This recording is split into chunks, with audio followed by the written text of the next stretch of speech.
This is the Pursuit of Wellness podcast, and I'm your host, Llewellyn. What's up, guys? Welcome back to another solo episode. Is that how I always introduce my solos? I feel like I sound a little bit repetitive. It's fine. But I'm loving these solos. I feel like it's a great moment for me to chat with you, do a Q&A, give you an update, whatever it may be. And I feel like an update is very needed right now.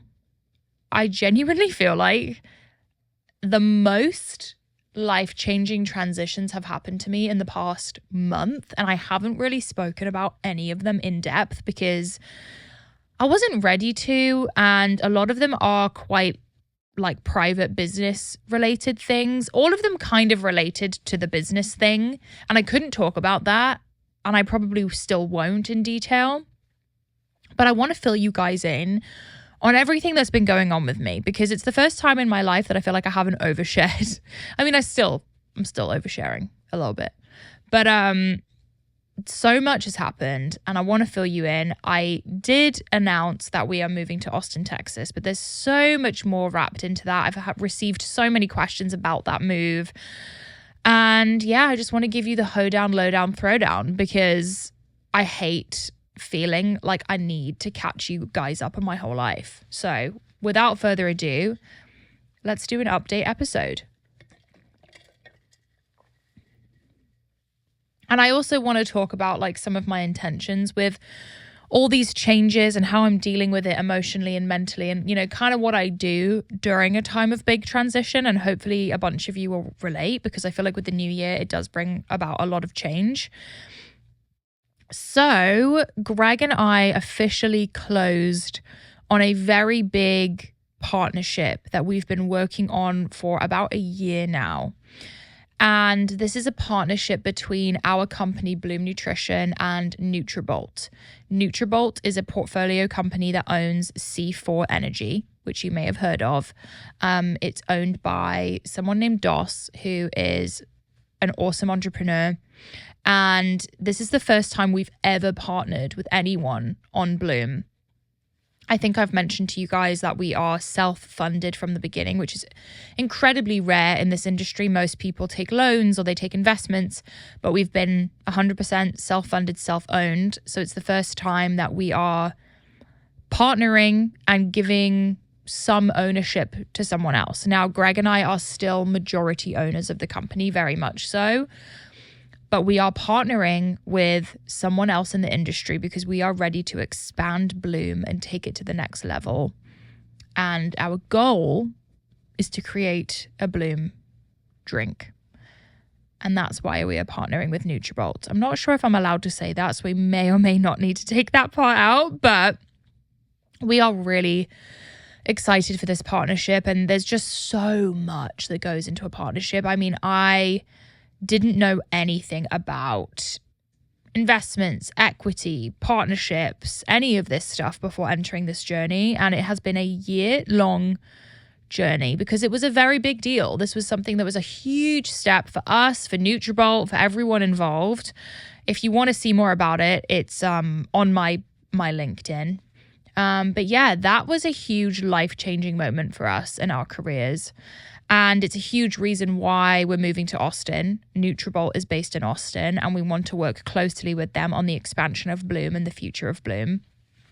And that was why Austin even kind of came up in the first place. But we obviously have a bunch of personal reasons we want to move there anyway, to start a family, to settle down a little bit. So the deal is something that I've alluded to a few times, but it was quite emotionally taxing for the past year and just took a lot of work. And I have to applaud Greg and Leo for really taking that on and dedicating themselves to making it happen. And I am so happy with the outcome. And I just feel like a weight is lifted off my shoulders. And it really feels like the perfect partnership for us and the perfect path for Bloom. And I don't know if you guys care about this. It's definitely more business related than I usually talk about, but it has been consuming my life for the past year and I haven't been able to talk about it. And it's finally closed. So couldn't be more excited. And I am officially able to move into the house that we thought we were going to move into. We were so unsure of everything because we were waiting for this deal to close. And now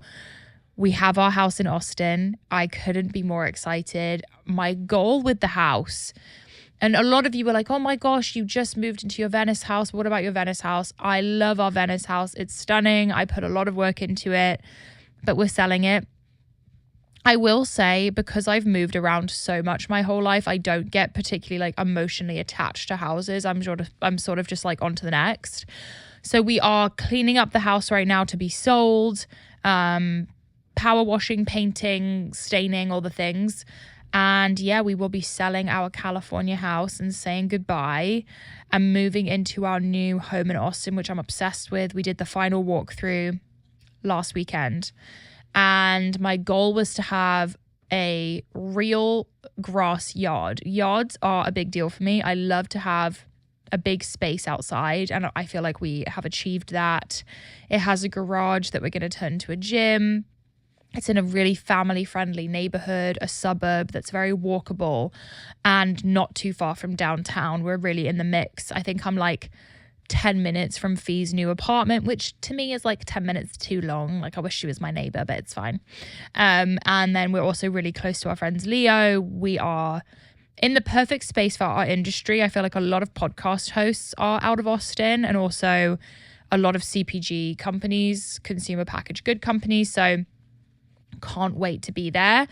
I did move my horse. So that's for some reason like the number one question people ask me. They're like, what about the horse? Bo is obviously coming to Texas. He's going to be a Texas boy. I'm so excited. I toured a ton of different barns for him and found the perfect one. I couldn't be more excited.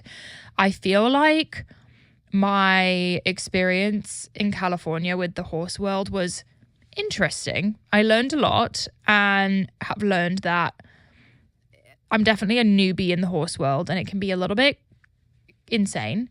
So I really wanted to find something like where the people were really, really friendly and I felt really taken care of and that Bo would have the best life ever. So he is en route right now. He's actually in a truck on his way to Austin. And they are expecting his arrival at 7 p.m. tonight. So he's in Austin before me, but the barn is ready for him. They're going to take care of him.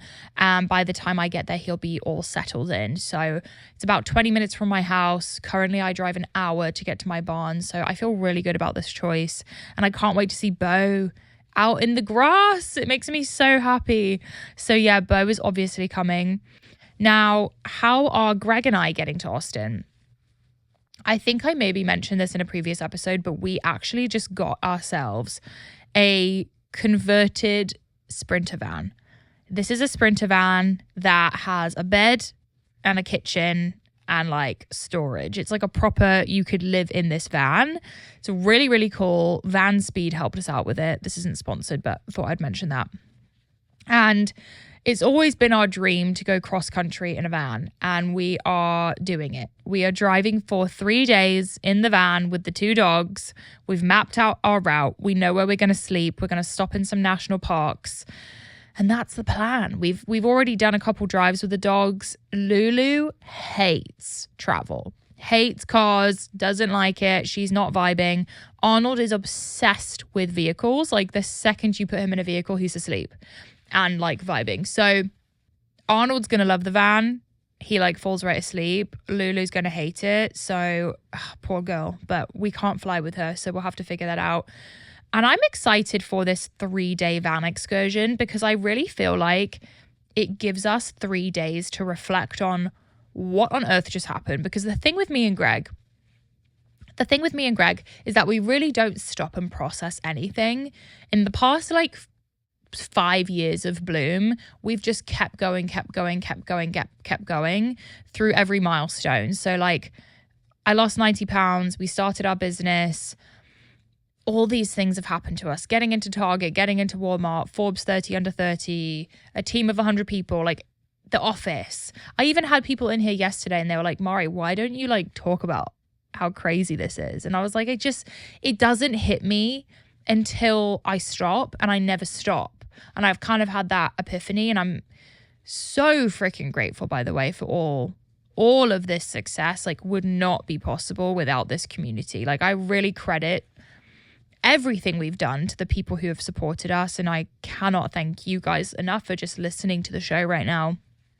It means the absolute world, and by no means am I saying like I don't appreciate it. I think it's almost from a fear of losing it or slipping backwards. It's like, okay, we need to keep going because otherwise we'll lose it. So I think this 3-day van excursion really gives us the opportunity to reflect and be like, wow, what just happened? And then also set intentions for Austin, because I feel like Austin is a really good opportunity for a blank slate.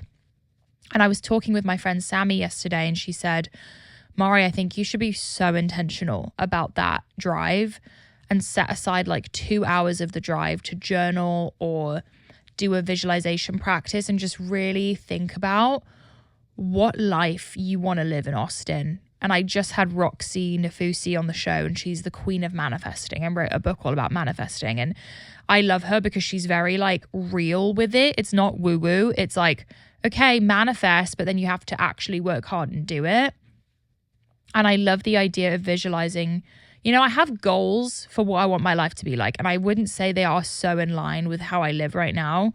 How I live right now is super like go, go, go, go, go, high cortisol, high energy at all times. And I've been feeling some friction with the way I live and being like, I still want to work hard and I still have major goals, but there's a way I can go about it where I'm just more intentional, and I'm not saying yes to absolutely everything, and I'm spread so thin.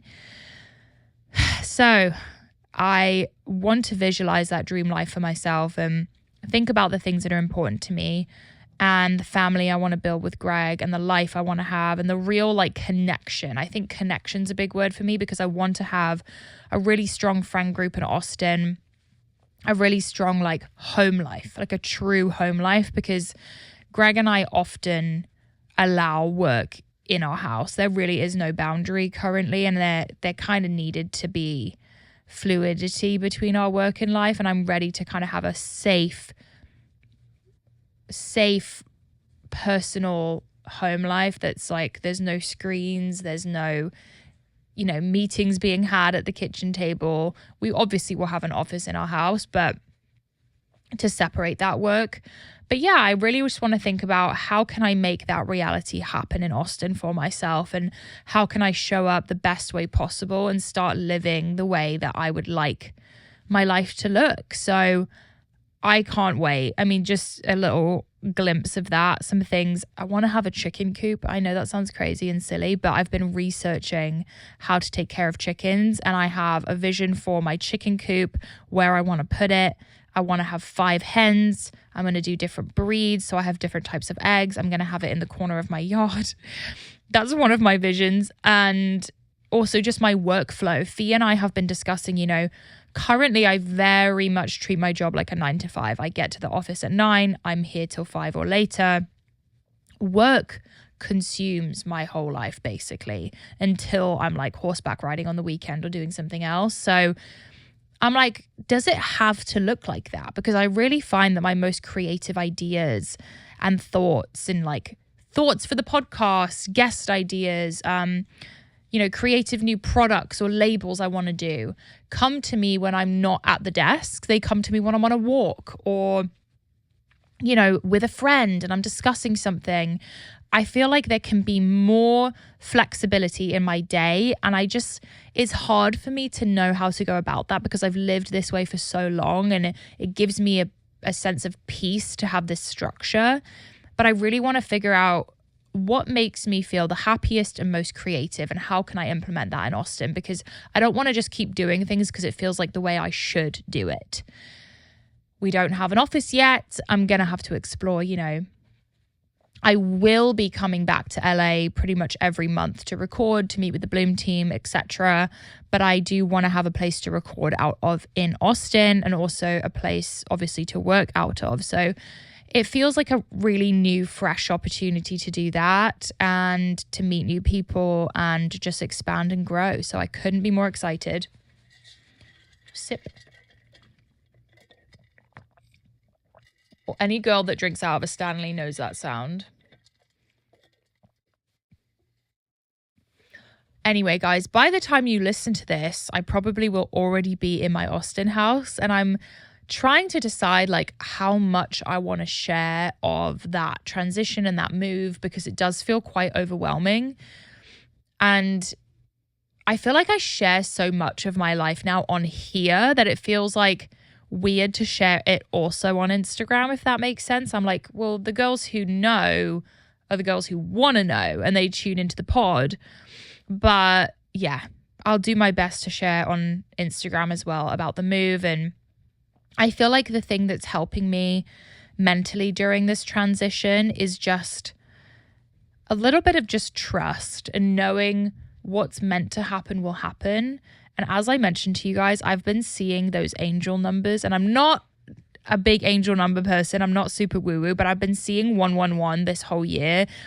And for some reason, it's just given me this feeling of like, it will happen. Just let it happen. So treating it in that way, and then also just viewing it as this really positive blank slate to try and implement all the things I've been wanting for so long, and really think of it as this moment for like a fresh start. So anyway, guys, I really hope that summed it up and I didn't forget anything. Maybe I'll do a Q&A my next episode so I can answer any questions you guys have.